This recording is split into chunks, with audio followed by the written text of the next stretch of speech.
Mga kautoran, mayugid nga adlaw sa inyong tanan. Sa sining tion, mag-aisa kita sa pagpamalandong sang pulong sang Dios nga may kaangtanan sa bug-os naton nga pagkatao. Ilabi na gid ang aton kalag kag ang aton nga espiritu. Sa sining nga panahon, madamo gid ang aton mga kautoran nga nagakadto sa lulubngan agod magbisita sa ilang mahal sa kabuhi nga nagtaliwan sa malawig na nga mga tinuoy. Kagina nga pagpati, pagtuo nga yari sa aton nagapainjende nga aton mga mahal sa kabuhi bisan dugay na sila nga napatay kag ginlubong sa gihapon ini buhi sa aton una-una tungod kay kita nagakilala nga ang tao may ara siya nga kaugalingon nga lawas, kalag kag espiritu. Mo sa inay nga mga kamatuoran aton gid karon pagahambalan. Sa Genesis 2:7, sa Genesis 2, kapitulo 2, versikulo 7 nagasiling, dayon ang Ginoong Dios nagkuha sang duta kag ginhimo niya ini nga tao. Ginhoypan niya ang ilong sang tao sing ginhawa nga naghatag sang kabuhi kag ang tao nagsugod sa pagkabuhi. Ini nga bahin sa bala na kasulatan nagatudlo sa aton sadtong una natong nga ginikanan nga gintuga sang Dios. Ang tao gintuga sang Dios nga lain siya sang iban nga mga tinuga. Ang iban niya nga mga tinuga may kabuhi sila, katulad sang kahoy, may kabuhi man sila, pero wala sila iya sang kalag kay espiritu.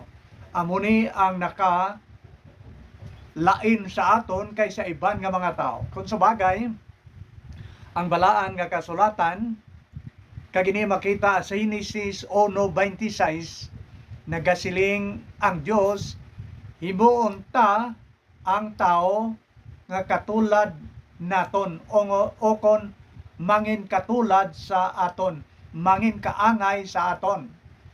Okay, nagasiling sa English, let us make man in our image. Himuon ta o kon naton ang tao katulad sa aton dagway. Aton notisyahan ang duha ka kamatuoran diri nga ang nagsiling ang Dios himuon naton, kung sa aton pa may upod siya.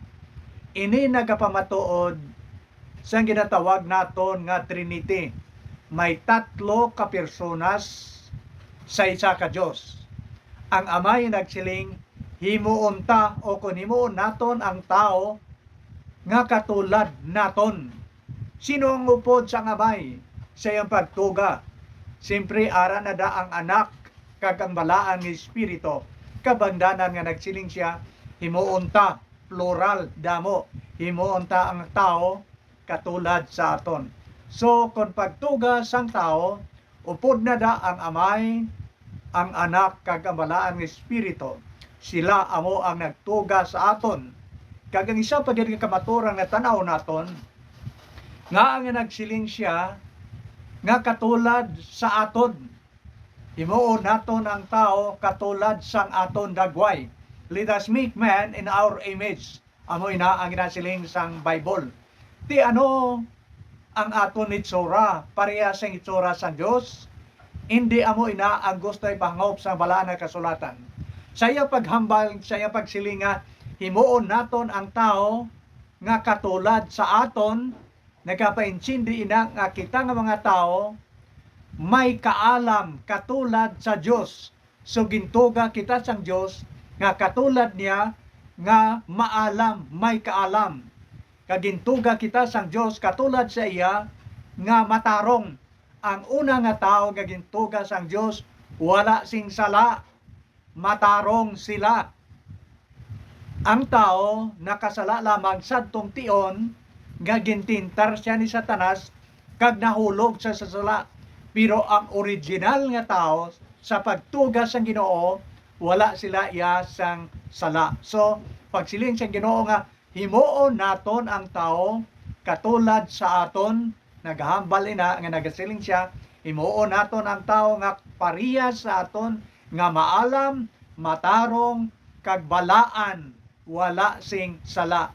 Ina amo ang una nga tao nga gintugas ang Dios, si Adan kag si Eva, wala sila sing sala, maalam sila kag balaan sila. Kung sa bagay, mahapos naton insindihon nga ang tao lain iya kay sa mga sapat. Ang mga sapat iya wala sing kaalam katulad sang tao. Kita nga mga tao nga gintugas ang Dios, amo lamang ang tinuga nga maalam. Hindi katulad sa mga sapat nga daw wala sing ihibalo sa ilang kaugalingon. So lain kita iya nga mga tao. Kag ang balaan nga kasulatan nagapadayon sa pagtudlo sa aton sadtong tion nga gintugas ang Dios ang tao ginkuha niya sa duta o kon sa yabok. Gindihon sang Dios sa iyang gamhanan nga kamot, kag ginhuypan niya sa iyang ginhawa ang ilong sang tao. Kag nagsiling ang Bible, kag ang tao nangin buhi, kalag nga buhi. Sa ginhuypan na sang Dios siyang kabuhi, siyang ginawa, ang tao nabuhi, nahimong kalag nga buhi.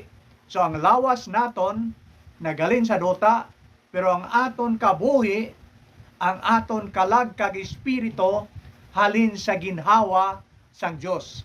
Amo na ang gusto nga igatudlo sang Dios sa aton. Pero may problema kita nga mga tao, kay man kita yang mga tao ang Dios iya amo ang pinakaalam. Kita nga mga tao may kaalam, pero hindi tupong sa kaalam sang Dios. Karon ang aton problema, kung ang una nga tao, si Adan, naghalin sa duta, gindihon, ginhuypan, kag nakaangkon sang kabuhi, kita iya nga mga tao subong, wala naman kita ginkuha sang Dios sa duta, kag gindihon, kag ginhuypan. Lain na iya ang paagi sang Dios sa pagtuga sa aton. Tanaw naton ang diferensya. Sa tapos ang Dios nagtuga sang tao, lalaki kag babae, ginhambalan sila sang Dios. Sila niya, magdamo kamo, kag pun-an ninyo ang kalibutan. Kag sila niya, kamo ang hukom, kag magaanta sang iban nga mga tinuga nga mga kasapatan.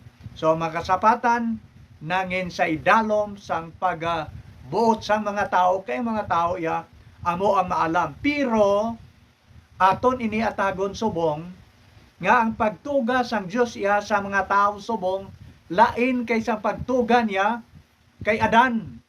Kay si Adan ya ginkuha sa yabok kag ginuypan. Ang paagi iya sang Dios sa aton, tapos nga nagsugo siya, sige, magdamo kamo, magmultiply kamo, pun-an nyo ang kalibutan.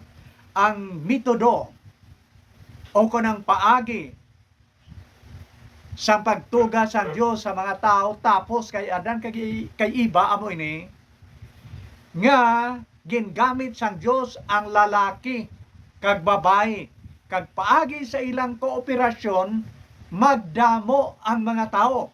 Kagamo ini ang ginhambal sang balaan nga kasulatan diri sa Salmo.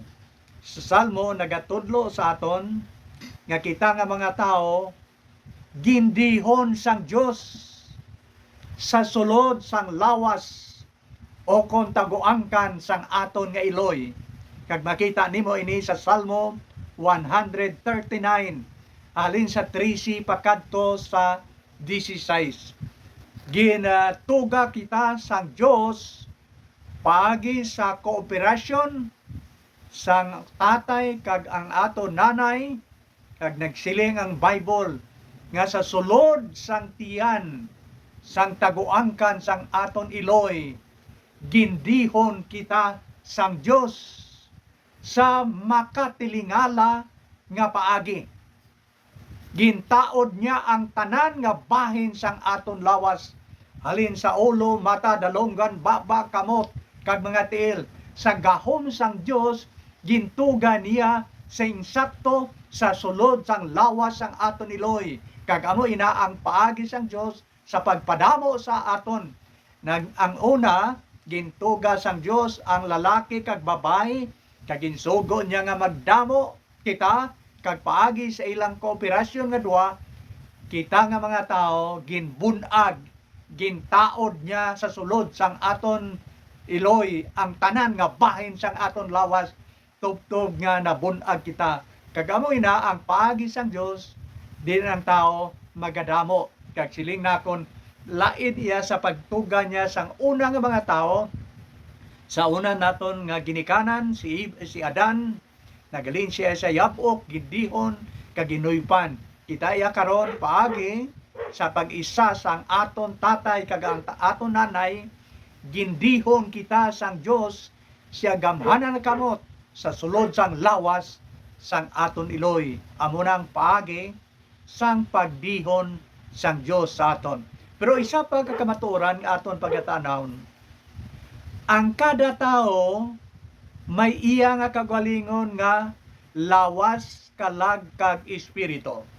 May ara nga huna-huna nga wala nagasinanto sa ginatudlo sang Bible sa aton, nga siling nila ang tao, ang kalag nagabalhin-balhin, pananglitan siling nila, kag iniya hindi nimo makita sa Bible nga ang tao kon mapatay, ang lawas niya ilubong, pero ang iyang kalag kag espiritu mabalhin sa isa ka bata. So halin sa isa ka tawo nga napatay, nagwa iyang kalag kag nagbalhin sa bata, ginbusong kag ginbata, kag dito ang iyang kalag sang tao nga napatay na. Kag kun ina nga bata mapatay naman, ang iyang kalag mabalhin naman sa isa ka bata. So ang isa ka kalag nagabalhin-balhin. Hindi amo ina ang ginatudlo sang Bible sa aton. Ang Bible nagatudlo ya sa aton nga kada kalag, kada tao nga matao sa sining kalibutan, may iya siya nga kalag nga ginhatag sang Dios sa iya. So kada tao nga matao, ginatagan sang Dios ang kagalingon niya nga kalag kag espiritu. May lawas siya kag may kalag kag espiritu sa iya nga lawas. Inaamo ang matinaw nga ginatudlo sa bala na kasulatan sa aton nga tanan. Kag igaisnog naton ang kamatuoran. May labing importante nga ginhatag sang Dios sa aton. Ginagamit ako sang isa sang pulo nga importante. Kay ang tao na komponer sa lawas, kalag kag espiritu. Kag ina makita nimo sa 1 Thessalonians chapter 5 verse 23. Yang tao may lawas, may kalag kag espiritu. Now, ang kalag kag espiritu sang tao inaamo ang labing importante nga gintuga sang Dios kag ginhatag sa aton. Abi naton ang labing importante amo ang lawas, kag amo ini ang ginasagod naton todo-todo. Nagabakal kita sa mga bayo nga maayo para sa lawas. Nagabakal kita sa mga pagkaon, mga bulong para sa lawas. Nagakatulog kita sa insakto agod nga healthy ang aton mga lawas.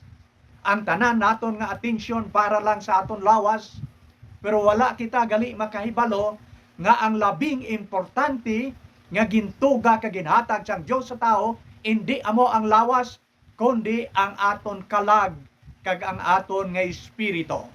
Amo ini ang ginasang siling sa Bible, ano gid bala ang kapuslanan sang isa ka tawo, bisan nga maangko niya ang bug-os ng kalibutan, kon madula man lang ang iyang kalag.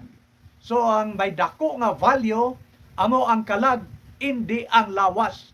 Kaginsiling nakon, giginhatag naton ang bug-os naton nga panahon para sa aton lawas, pero wala kita naghatag sa dako nga atensyon sang aton para sa aton kalag kag para sa aton nga espiritu. Agod mahangpan naton maayo, magagamit ako sa isa ka illustration o kung example, ehemplo, nga aton lawas, katulad lamang ini sang balay nga aton ginaistaran. Kung may balay, may tagbalay. Okay, diin ang labing importante. Ang balay o kon ang tagbalay. Siling naton, ti ang tagbalay insakto ina. Ang aton lawas, nga ini, nga mamalatyon, katulad lamang ini sang balay. Pero ang tagbalay, nga nagapuyo sa sulod sang aton lawas, amo ang kalag kag espiritu. Kag ina amo ang labing importante, ang aton kalag kag aton nga espiritu.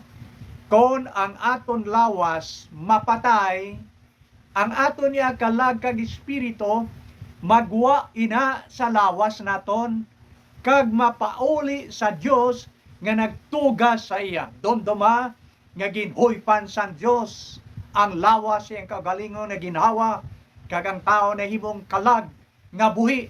Ang aton kalag kag espiritu halin sa ginhawa sang Dios. Pero ang aton niya lawas naghalin sa yabok.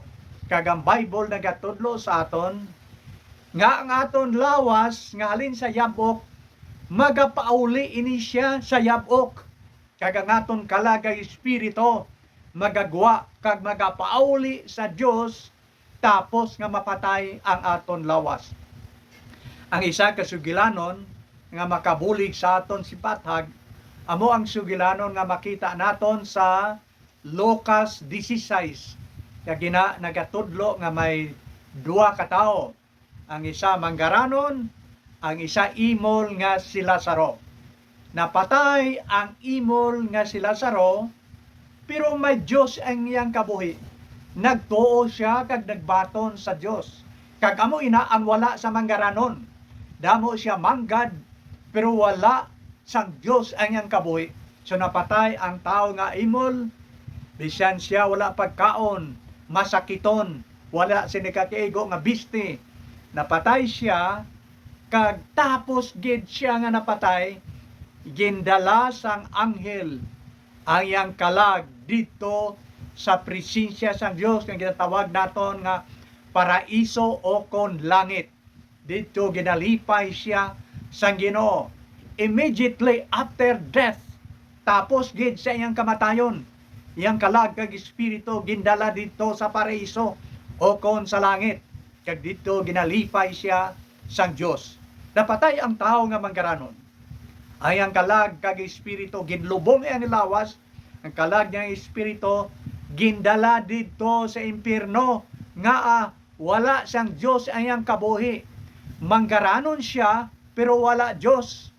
Hindi katulad sang imol nga bisan imol siya, may Dios siya. Kabangdanan nga gindala siya sa ginaman sang Dios para sa tanan nga mga tao nga nagtuo kag nagbaton kay Kristo. Nagaman siya sing langit. Si Kristo mismo naghambal sang kamatuoran. Sili niya, hindi kamo magkasubo, salig lang kamo sa akon, salig man kamo sa amay. Sa balay sang akon amay may madamong hulot. Sa tapos nga makaaman ako sang hulot, magabalik ako liwat, kuhaon kamo nakon agud nga kundiin ako dito man kamo. So ang langit ginaman sa Dios para sa tanan nga mga tao nga nagtuo kag nagbaton kay Ginoong Hesukristo. Siya amo ang dalan sa langit. Kag wala sang bisan sino nga gamhanan nga tao diri sa kalibutan nga makasulod sa langit kun hindi mag-agi kay Kristo. Kagasiling siya, wala sang bisan sino nga makasulod sa langit kun hindi mag-agi sa iya. May mga tao nga nagapasalig sila nga sila pwede man makapasulod sang kalag sang tao dito sa langit. No, si Kristo yan nagsiling nga hindi, wala sing iban nga tao nga sarang, kundi siya lang. Kay siya ang Mesiyas, ang ginpadala sang Amay diri sa kalibutan agud nga matigayon ang kasiguruan sang kaluwasan sang aton mga kalag. Kung sa aton pa, amo ini ang matabo. Ang tanan nga tao mapatay gid man. Kay man ang tao nahulog sa sala dito sa Garden sang Eden, gintintar ni Satanas ang tao, kagang tao nahulog sa sala, kaga Dios nagsiling nga kon magkaon kamo sang bunga sang kahoy nga akon ginadili sa inyo, mapatay kamo. Kanga Dios iya wala nagabutig. Tapos nga ang tao nakasala, ti ang tao mag-abot ang husto nga panahon nga mapatay gid siya, kay man ang bayad sang sala amo ang kamatayon. Ang kabangdanan nga ang tao mapatay tungod kay ang tao makasala. Kung sa bagay, kadamo sa mga doktor karon nga espesyalista, kadamo sa mga bulong nga pwede makaayos ang balatian sang tao, pero wala sing isa ka doktor kag bulong nga makasarang magpugong sa ginasiling nga kamatayon. Ang Ecclesiastes sa Kapitulo 3, versikulo 1 pakanto sa 2, nagasiling nga may tion nga ang tao matao o kon ibunag, kag may tion man nga siya mapatay. So kon ang tao mabunag, may nagkakaigo nga tion nga siya mapatay man.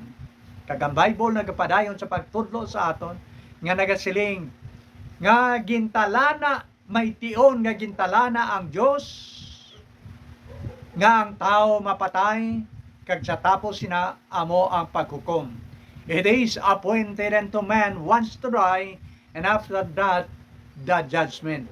So ang tao ya mapatay gid, may tion nga gintalana nga ang mga tao mapatay. Ang kabangdanan amo ang sala.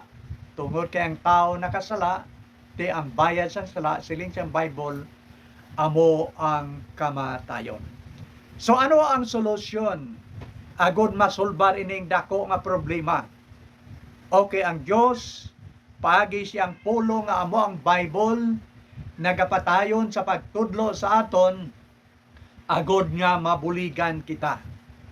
Yes, hindi iya madinay ang kamatuoran nga ang tao mapatay, pero kung ang tao magtuo kag magbaton kay Kristo, si Kristo mismo amo naghambal sini nya ako amo ang kabuhi kag ang pagkabanhaw, ang nagatuo sa akon siling ni Kristo, bisan mapatay mabuhi siya, may pagkabanhaw.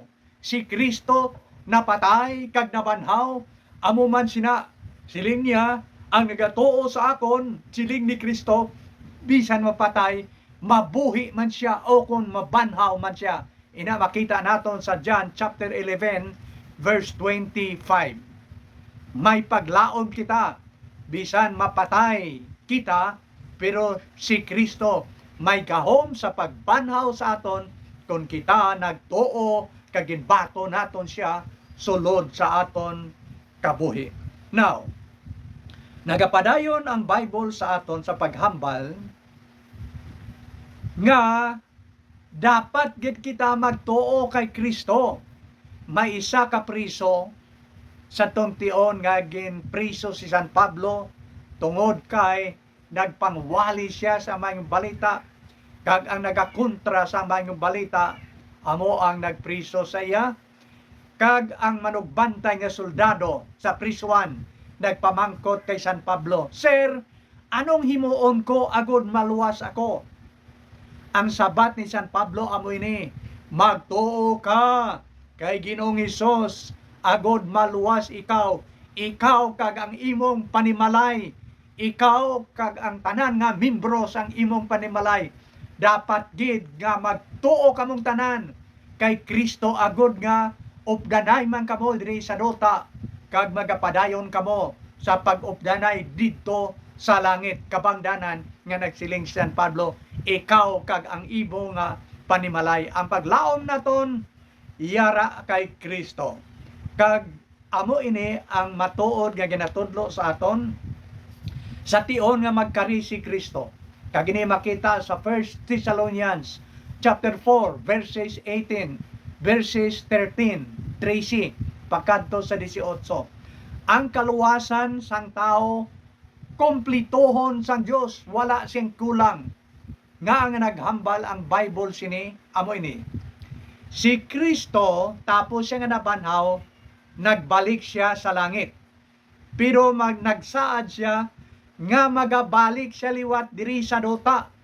Kag sa iyang pagbalik, ginhambal niya nga ang tanan nga nagtuo kay Kristo magabangon sa lulubngan, kag magasugata siya didto sa panganod. Kag ang tanan nga mga buhi nga may pagtuo kay Kristo, pagailisan ang ilang lawas sang lawas nga hindi na mapatay, kag magatingob sila pagsugat kay Kristo didto sa kawaan. Den siling sa Bible, magapuyo kita didto sa langit sa wala sing katapusan upod kay Kristo. Then we will be together with Jesus Christ in heaven eternally. Kumplitohon niya ang aton kaluwasan tungod kay ang aton kalag kag espiritu nga nag-una na didto sa langit, sa tion nga mapatay ang aton lawas pagkari ni Kristo.